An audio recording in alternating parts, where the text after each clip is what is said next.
All 12 of my quilt blocks for the Bright Side Quilt Along are pieced, and so now it's time to make the quilt top.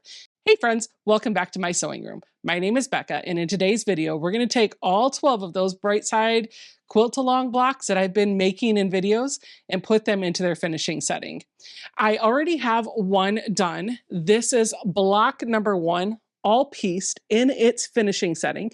And what we're going to do is make all 12 of our blocks lay in a finishing setting that looks just like this. In the March 2022 box, you got the pattern for block number 12, but you also got instructions for what to do with each of your 12 blocks and how to sew those together so that you have your quilt top. So that is your 13th pattern for the entire project. I've already made the one. And so what I'm going to do right now is show you step by step how I'm going to put block number 2 into its finishing setting. Oh yeah, and by the way, I've said this in every video, so I need to say it here too. This is not my pattern, so I'm not giving you any of the cutting instructions.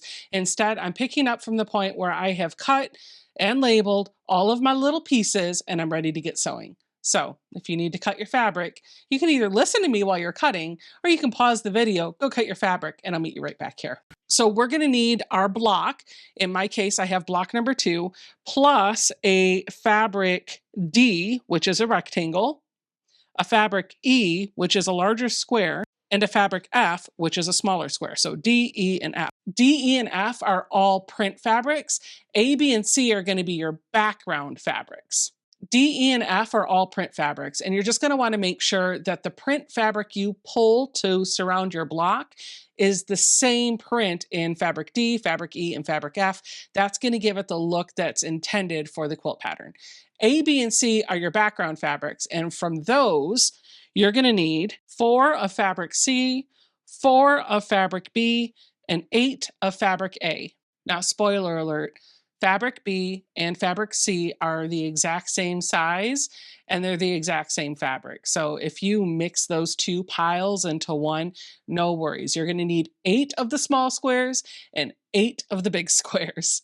To get started, we're going to grab 4 of our fabric C squares and we're going to lay them down so that the wrong side is up, and we will draw a diagonal line from corner to corner on each one of these squares, because we're going to use the stitch and flip method to add them to our fabric D rectangles.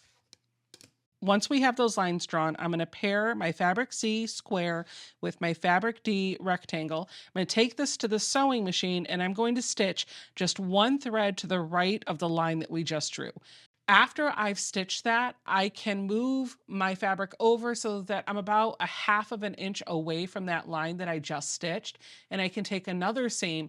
That way when I cut the pieces of fabric away from the seam allowance, I'm creating a ready-to-use half-square triangle unit that I can use in another project. And I am doing all of that, and I am saving them right here.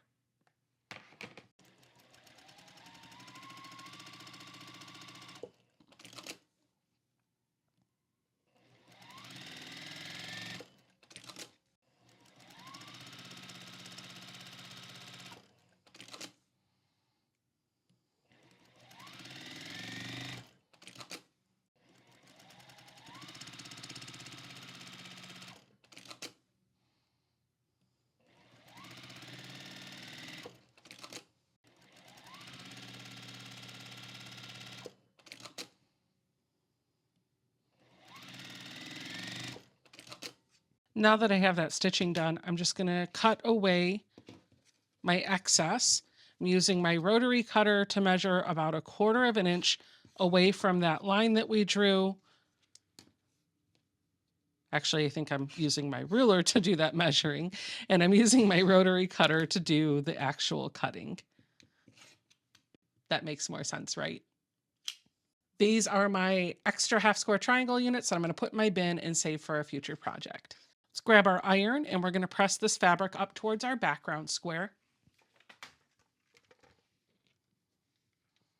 I've already finger pressed these, so the fabric's somewhat cooperating. I'm just going to use the heat to convince them to lay nice and flat. Now that these units are pieced, we're going to grab our other 4 white small squares, which I think is fabric B, could be fabric C. Like I said, they're the same. We're going to grab 4 of those, and we're going to grab our 4 large squares of our print, and we're going to sew them together so that we have our print on top and our background on the bottom. We're going to take a seam just like that. Once this is sewn, wants us to take our iron and press it down towards the background fabric. We're going to do that 3 more times to make 4 total units that look just like this.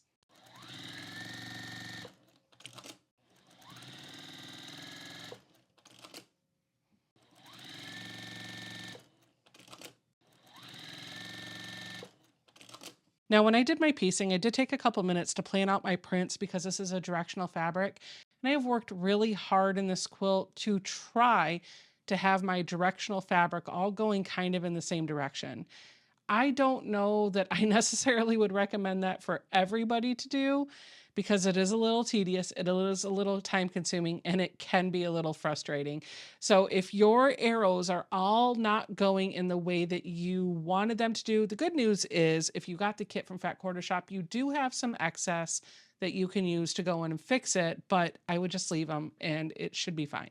Our next step is going to have us sew all of these together. And so what we're going to do is arrange them so that we have our little 2 patch on the right with our background fabric down in the lower right hand position, and then our other piece with this snowballed corner up here, it's kind of like a half of a flying geese unit, is going to be situated so that the background fabric is in the upper right hand corner pointing up and to the right. And then we're just going to put these together, right sides together, take a seam along here, and then we're going to press it all over to that 2 patch.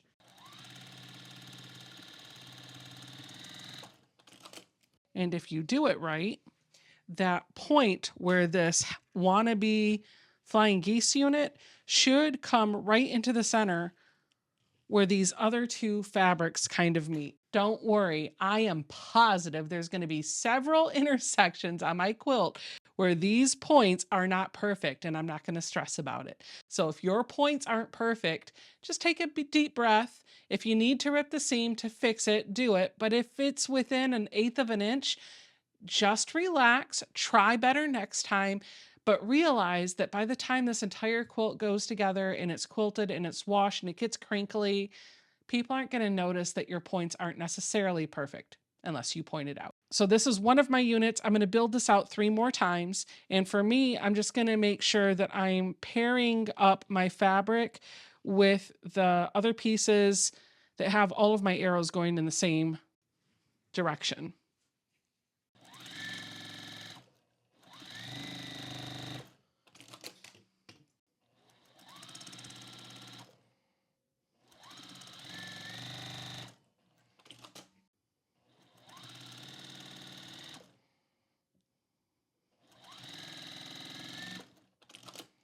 I'm going to press that out with my hand first, and then get my iron to come in here and make this lay all nice and flat.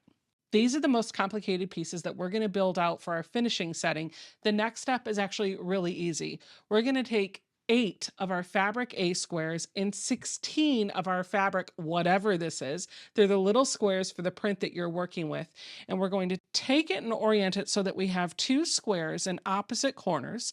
And we're going to use the stitch and flip method on this to snowball opposite corners.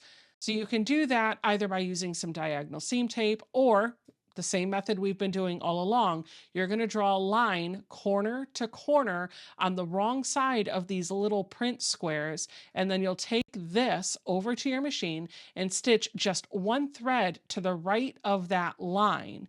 And then of course you'll come back, you'll trim off the excess, flip it open and press it, and you should have a block that has snowballed opposite corners.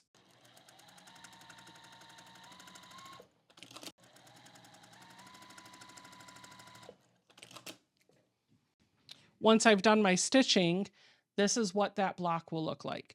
Gonna make 8 of those, so get busy.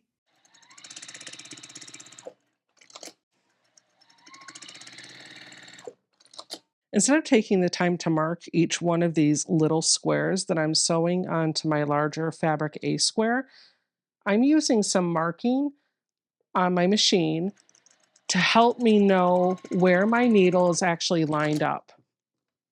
So what I've done is I've put some diagonal seam tape on my machine bed actually, and I've also drawn a line directly lined up with where my needle is. The diagonal seam tape has 3 lines on it. It has 2 black lines on either side and then a red line in the middle. And the distance between those 2 black lines and that red line is exactly 1/4 of an inch. If you line up your diagonal seam tape so that the red line is lined up with your needle, then what you can do instead of marking all of these little pieces of fabric is line up your little square so that the corner on the end that's going into the machine first is lined up exactly with your needle, and then the end at the opposite end, at the far end, is on that red line on your diagonal seam tape, or maybe the line that you drew on your machine that's lined up with your needle. It's the same thing as stitching right on or right next to the line that you draw, but it saves you the time of having to mark all of those little pieces of fabric. The instructions want all of these pieces to be pressed with the seam open. So I'm just going to flip it over. I'm going to take my finger and separate this seam and just run my fingernail along the seam to get it to lay somewhat flat. Just like we do any other time we finger press, all this is really doing is getting the fabric to kind of lay in the direction we want it to go and just allow it to cooperate for the iron that's going to come in with a lot of heat and really convince that fabric to lay in that position. Time for our hot iron to come in and make that seam lay nice and flat. Now we have 4 units that look like this. We're going to take 2 of them and set them aside because they're going to go on the sides of our block, and the other 2 are going to make the top and bottom rows. For these 2 that are going to make the top and bottom rows, we're going to grab the 4 units that we made before, and we're going to set it up so that in the upper right-hand corner, we have a unit with the background square in the lower left position. So I'm going to set 2 of them in that order. And then on the right, we're going to do the same thing. We want the square to be in the lower right-hand corner. So square in the pieces that are on the right is in the lower left-hand corner, and the square in the piece that's on the left is in the lower right-hand corner. It's one of the things that I like about videos. This is what you should be building out. And sometimes it's easier to show you than to say it. They always say a picture is worth 1,000 words. So a video must be worth 1,000,000. We're going to take a seam here and a seam here, and the directions tell us to press these seams open.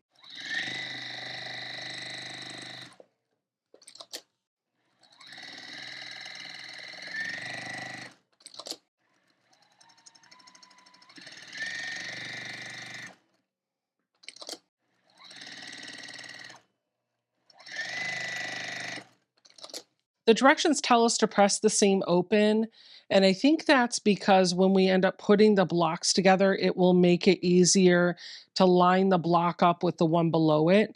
You might be tempted to just press the top and bottom rows with the sides in towards the middle, because the middle row, you're actually going to press out towards the sides. But I think in this case, it's going to make a little bit more sense to follow the pattern. So even though I'm tempted to just press it to the side in this case, I'm just going to follow the pattern instructions and press these seams open. I think it's going to make a difference when we put the entire quilt top together. Now that we have our top and bottom rows built, we're going to take these extra 2 pieces that we have and we're going to attach them to the sides of our block.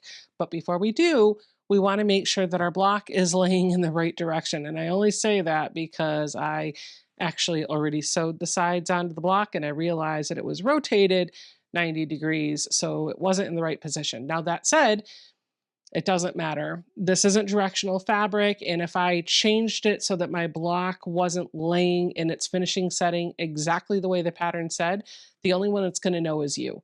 So if you do that, feel free to leave it in. It'll be a happy mistake that will make your quilt unique. So I'm gonna take my two side pieces and I'm gonna line them up so that they're on either side of my block. I'm gonna take a seam here and a seam here, and we're gonna press it out towards the sides.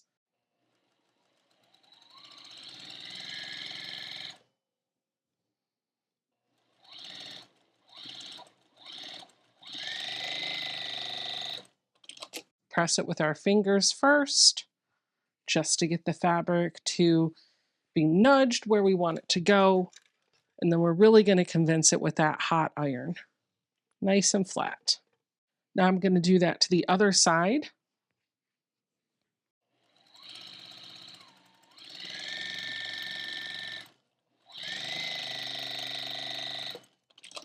Press this out towards the side. Use some heat to make it lay flat. Now the only step left to do is to take those top and bottom rows and attach them to our block.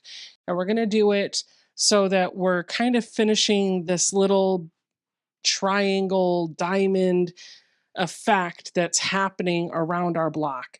We want these little points to touch our block every time, and then this is going to be off in the corner. So we're going to sew the bottom on, then the top on, and then give it a really good press, and we'll be done. Now, this is a time where, because you're sewing a pretty long seam onto your block, you might want to take a moment to pin or clip. I am not. I'm kind of living a little dangerously here, but what I am doing is sewing up until my next nested seam. So you'll notice I'll sew for a little bit and then I'll stop, and that's because I'm using my fingers to feel where that next seam is nested up, and I'm just holding my finger on it as the fabric is pulled into the machine. And then once I get to the point where my fingers were, I stop and adjust my hands so that I can line up the next seam. There's our bottom row. Let's sew our top row.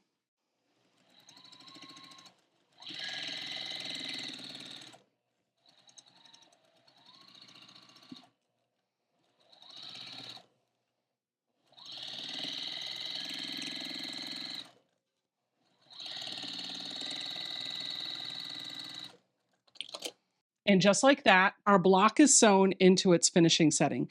So all that's left is to take this over to the ironing board, give it a good press, and then I will have 2 of my 12 blocks in their finishing settings.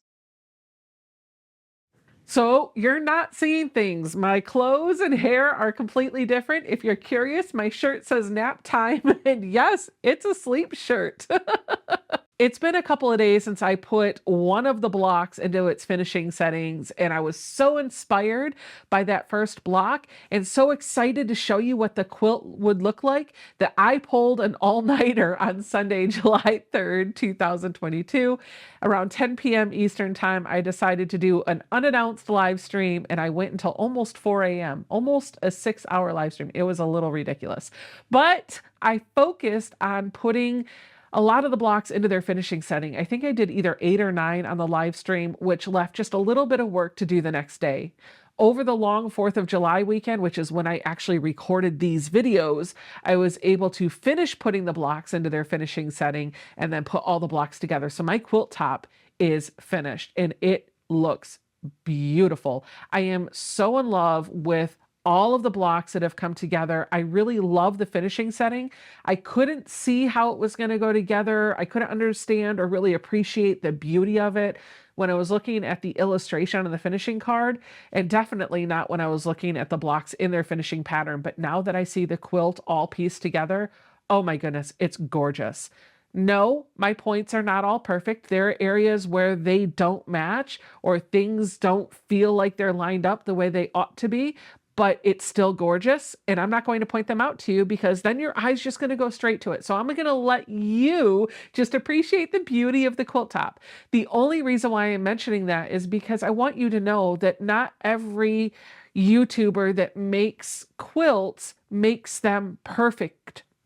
We all make mistakes. Sometimes on camera, it looks like our products are absolutely spot on, 100% flawless, but that's not always the case. So please don't beat yourself up if your points aren't coming together exactly right. Do your best, but if they're off a little bit, know that it's going to be okay. It's still going to come together, it's still going to cover you up, and it's still going to be beautiful. I had a blast putting together the blocks and videos for the Brightside Quilt Along, and I cannot wait to dive into the next one. So let me tell you a little bit about what you can expect now that the Brightside Quilt Along is all done. I'm going to move into the Bliss Quilt Along. This is the Block of the Month series that comes in Sew Sampler boxes from April 2022, ending in March 2023. I'm a little bit behind because I wouldn't allow myself to work on those blocks until the Brightside Quilt Along was all done. So I've got some catch up to do. I was lucky enough to secure a kit from Fat Quarter Shop, and as of the recording of this video, I do believe there are still some kits available. I'll put a link to them. It is an affiliate link, but I will put that link in the first comment down below the video if you want to pick one up. If not, also in the first comment down below this video, I'll put the fabric requirements. This is public information that Fat Quarter Shop has already released. These are the fabric requirements that you'll need for the entire quilt top. So if you want to source this either from a different line that you want to purchase or maybe use some fabric in your stash, that will help you. Starting next week on Saturdays at 9 a.m. Eastern Time, I'll be dropping videos for the Bliss Quilt Along. So there's still plenty of time for you to grab your pattern, grab your fabric, get block one starched, cut, pressed, labeled, all that stuff, and then meet me here to actually sew the pieces together. Once I get all of my blocks caught up, I will shift to a once a month video schedule, and we're going to upload the video for the block that we received in the prior month. So the block pattern that we receive in September will be available for you to see the first Saturday of October at 9 a.m. Eastern Time. Now, all of that is subject to change because there are shipping issues, there are supply issues, and sometimes our Sew Sampler boxes are a little delayed. So if they do get delayed, while I will do my best to always have that video available on the first Saturday of the following month, there might be times where I need to push that just a couple of days or a week or whatever the case may be. But I will put a video out there for you as soon as I can. So make sure you're subscribed to the channel and you keep an eye out for those videos if you want to sew this with me. I won't be giving you cutting instructions because these aren't my patterns, but I will pick up every video from the point where I have starched, ironed, cut, and labeled my fabric according to that month's block pattern. I really look forward to sewing the Bliss quilt along with you. Thank you guys so much for hanging in there with me. This has been a long journey and I am in love with this quilt and I can't wait to have it quilted, bound, and ready for a good cuddle. If you liked what you saw during any part of the series, give me a thumbs up, subscribe to the channel, leave me a comment down below, and I'll see you all next week for Bliss Block 1. Bye!